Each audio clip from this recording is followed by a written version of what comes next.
Рызкыны берүүчү дагы Аллах, рызкыны алуучу дагы Аллах. Эгерде Аллах Таалам жазган болсо, ошол нерсеге сиз сөзсүз жетесиз. Эгерде Аллах Таалам сиздин тагдырыңызга жазган эмес болсо, ал нерсеге канчалык аракет кылсаңыз дагы жетпейсиз. Адамдын рызкысы түгөнмөй туруп ажалы келбейт дейт. Сиздерге мен бир окуя айтып берейин.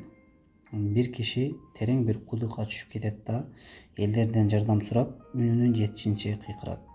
Кыйкырыкты укканда айланадагы адамдар чуркап келет дагы, ал кишини кудуктан куткарып алышат. Анан куткарып алган адамдардын ичинен бирөөсү ал адамга бир чыны сүт сунат. Бир чыны сүттү ичип, демин басып алгандан кийин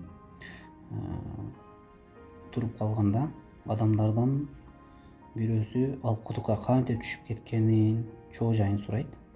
Анан кудукка түшүп кеткен адам кудукка кандай болуп түшүп кеткенин сүрөттөп көрсөтүп жатып, путу тайып кетет дагы ошол кудукка кайра түшүп кетип, ошол жерде көз жумат. Демек, бул окуяда кандай түшүнсөк болот? Ал кишинин акыркы ырыскысы бир чыны сүт болчу да.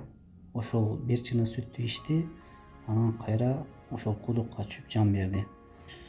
Демек, Аллах Таалам бизге жазган ырыскыны биз кандай абалда, кандай болбосун ошол нерсеге сөзсүз жетебиз.